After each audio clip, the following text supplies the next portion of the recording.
Part 3, the end of Chapter 20 and Chapter 21. As the two of them scuffled on the deck, the other man clambered below. My father grabbed the man he was fighting, spun him around, and hit him hard in the stomach and again in the face. The man reeled backward and fell off the boat into the Sound. My dad picked up the man's gun from the deck. He waved it over his head in the direction of the helicopter. I'd put the binoculars down, but I could still see his face clearly.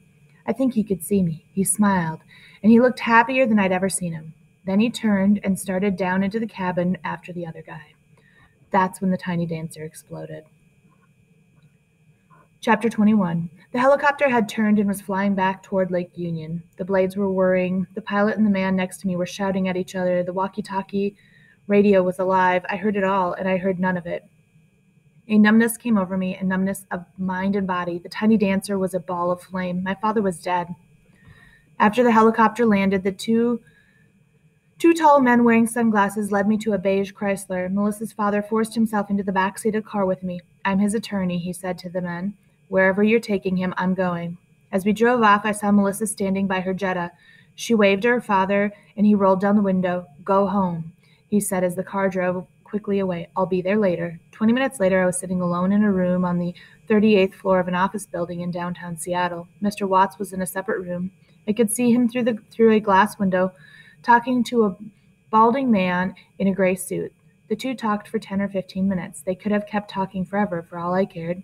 When Mr. Watts finally came out, he sat down next to me. Chance, did you know you were working for terrorists? He asked, his voice low. No, I said. You're sure? I'm sure. All right, then. Here's what I want you to do. I want you to answer every question you're asked, fully and completely. You understand what I'm saying? I nodded. Mr. Watts motioned to the man in the gray suit. He came over, showing me his badge as he spoke. My name is Don Benjamin. I work for the FBI. I'm very sorry about what happened to your father. Very sorry. We all are. I know you must be in a state of shock, and I wish I could give you some time.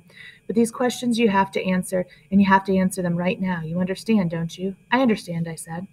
Ask whatever you want. I'll tell you everything I know. Hours later, Don Benjamin turned off the tape recorder and tapped his pencil on the desk. That's it for today, Chance. We need to speak with you again, though, okay? I nodded. Okay. Mr. Watts led me out of the room and we took the elevator down. Are you hungry? He asked in the elevator, as the elevator went down and down and down. Not really, I answered. We're going to eat anyway. There was a Starbucks in the lobby. He ordered a coffee and a sandwich for himself, and he bought me an apple juice and a muffin. We sat at a table away from everyone else. I was able to drink the apple juice, but looking at the muffin made me want to throw up. Neither of us spoke for a long time, but finally I couldn't keep my hands in. I killed him, I said, looking down at the table. I killed him. Mr. Watts shook his head.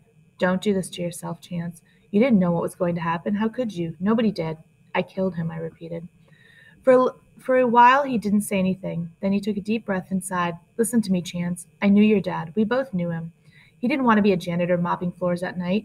He wanted more than that from his life. He expected more than that from his life. Today he got it. He's a hero. You know that, don't you? He stopped a terrorist attack. He saved people's lives. Lots of people.